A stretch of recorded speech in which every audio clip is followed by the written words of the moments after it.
voir par le haut de la tête. Donc le qi est vraiment, c'est le mouvement. C'est un idéogramme chinois qui est composé de deux parties, comme ça.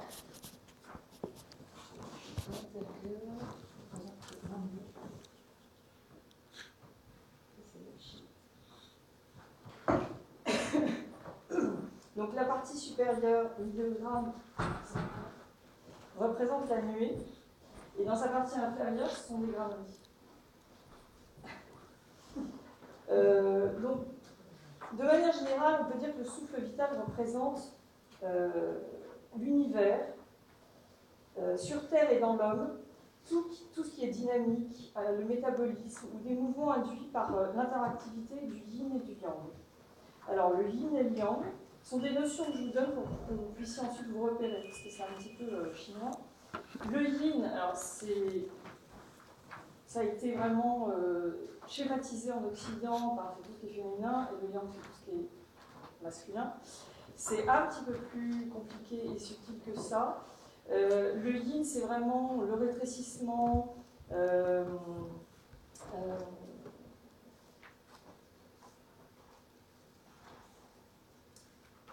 comment vous dire? Le yang, en fait, je vais commencer par le yang, excusez-moi.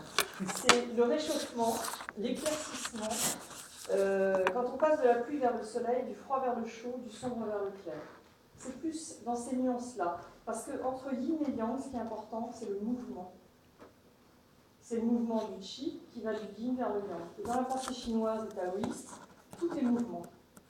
On crée une circulation. Donc, comme dans la médecine traditionnelle chinoise, on va piquer un méridien pour réintroduire une circulation. Tout est lié. Alors, l'astrologie solaire chinoise qu'on appelle Bazi, c'est B-A-Z-I, Bazi, la lecture des 5 piliers de la destinée. Alors, on appelle ça les bas bleus. Je vais la laisser dire parce que je trouve ça très mignon. Donc, les Bazi, c'est au même titre que la pharmacopée chinoise, que les arts martiaux, que le feng shui. C'est une tradition millénaire qui découle donc du Tao et du mouvement du Qi entre le Yin et le Yang, et bien accrochez-vous, associés aux 5 éléments. Alors les 5 éléments, je vous les ai mis au tableau. Vous avez l'eau, donc le bois, je ne sais pas si vous voyez tous bien. Alors, vous ne voyez pas très grave. L'eau nourrit le bois, vous pensez à la cheminée, le feu nourrit la terre, vous pensez au volcan. La terre nourrit le métal, c'est le minerai. Et il y a du métal dans l'eau, vous pouvez penser aux éléments, par exemple, pour la condensation. Donc ça, c'est un cycle d'engendrement des 5 éléments. Chaque élément passe par la terre pour se transformer, l'eau passe par la terre pour se transformer dans le bois, parce que la terre est centrale et elle rassemble. On peut dire qu'il y a 4 mouvements, 4 éléments, plus la terre. Dans l'autre sens, ça va être un cycle d'affaiblissement. Et quand vous sautez un élément, c'est un cycle qu'on dit de contrôle. Exemple, le métal sur le bois, c'est la hache qui va couper un tronc d'arbre. Le feu sur le métal, le feu fait fondre le métal. Donc dans les thèmes, on va aller regarder l'importance des éléments selon l'année, le mois, le jour et l'heure de naissance avec le lieu. Ça va nous donner ce que je vous ai distribué, il y a 4 piliers qui vont être à la base, alors soit ça va être une personne très équilibrée, ça n'existe pas toujours, ou au contraire disproportionnée, une personne qui va avoir, un thème comme ça, que du feu. C'est un thème super dynamique de type suivre au feu. Donc cette personne-là, au lieu d'essayer de rééquilibrer et d'harmoniser, on va lui dire d'aller dans le sens du feu. C'est une dame qui est metteur en scène de théâtre, et elle me disait, mais est-ce que ça ne serait pas bien que je prenne la direction d'un théâtre? Et je me dis, pourquoi vous voulez prendre la direction d'un théâtre? Vous n'avez aucun métal dans votre thème. Donc le pouvoir n'est pas va venir la faire fondre en fait. Et elle a tellement de feu qu'elle ne fonctionne que comme ça. Par contre, elle avait rencontré quelqu'un qui, lui, avait du métal et de l'eau dans son thème. L'eau, c'est la communication. Le métal, c'est la direction de la structure. Tous les deux pouvaient s'associer. Les deux thèmes fonctionnaient très bien. Alors, dans les éléments, l'eau, c'est le réseau, la communication, les liens, les contacts, la facilité, l'aisance, la diplomatie. Donc c'est très bien pour des personnes qui travaillent dans l'événementiel ou qui communiquent. Le bois, et puis qui sont fluides, qui voyagent aussi, c'est le mouvement, l'eau. Le bois sont des personnes qui ont une certaine poésie, qui sont fantaisistes, qui ont beaucoup d'imagination. Ça concerne tout ce qui est écriture, poésie, littérature, créativité, artistes. Sont des personnes très, très fantaisistes qui ne sont pas... le bois, ça part dans tous les sens. Si vous avez une vigne vierge et vous la rabattez, elle va quand même croître. Voilà, c'est la croissance, le bois. Ensuite, le bois nourrit le feu. Le feu, c'est l'expansion, la mise en lumière. L'astrologie, c'est du feu, dans la pensée chinoise. C'est la visibilité. Oui, l'expansion. Donc, le feu, ben, c'est quelqu'un des spectacles. En mettant en scène, je vais regarder qu'est-ce qu'il a comme feu. La terre, alors c'est la consolidation, c'est l'absorption. Ce sont des gens qui sont très centrés, qui sont difficiles à faire bouger. Un thème qui a beaucoup de terre, et en plus là on est dans une année terre de la chèvre, qui a beaucoup de terre dans son coffre énergétique. Ça va être bien l'année de la chèvre pour des gens qui vont être chèvres, parce qu'ils vont retrouver leur énergie qui arrive et qui vient les soutenir, une énergie comme eux, mais en même temps ça va leur rajouter une couche de terre. Et comme dans le code de la chèvre, il n'y a aucune eau, ça ne draine pas la terre, donc ça va être un certain immobilisme. Ça peut leur conférer un certain immobilisme. Ensuite, le métal, c'est la prise de décision, la clarification. Sont des gens beaucoup plus structurés. Ça peut être des comptables, ça peut être... c'est très bon pour diriger et sont des gens qui ont beaucoup de métal, vont être des gens plus en pouvoir. Le pouvoir va intéresser. Dans la direction, dans la structure, ils sont à l'heure, ils sont très cadrants. Et puis on revient au cadeau.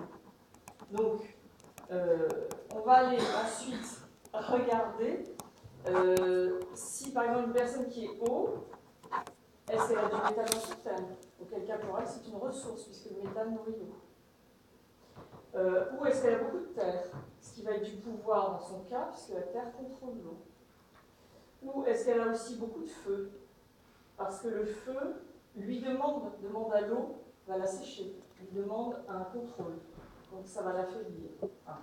Un peu, ça va la réchauffer. Parce qu'un thème plein d'eau et de métal, par exemple, va être un thème froid. On va aller regarder, après je vais vous mettre les piliers, mais on va aller regarder dans les 4 piliers quand la personne est née, quel mois elle est née. Et son mois de naissance va déterminer la saison dans laquelle elle est née. Alors est-ce qu'elle est née, par exemple le mois de la chèvre, c'est sur le petit tableau, vous voyez la chèvre elle est née en juillet. Juillet c'est une saison chaude. Donc est-ce que la personne, si elle est feu par exemple, et qu'elle est née dans la période de la chèvre, elle est née dans sa saison. C'est une saison, juillet c'est la fin de l'été, tous les blés sont... Les Chinois fonctionnent beaucoup par analogie et avec la nature. Toujours. Ils fonctionnent vraiment dans leur environnement, ça c'est vital pour eux. Donc il y a beaucoup d'analogies liées à la nature. Donc moi quand je commence, je regarde ce qu'on appelle le maître du jour. Alors on a 4 piliers, il y en a un, c'est l'année. L'année, le mois, le jour et l'heure. Est-ce que vous avez tous un thème avec vous? Non. Dans la tête.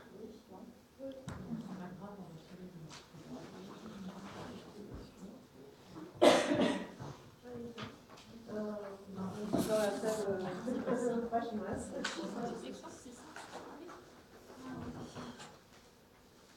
c'est le du bain.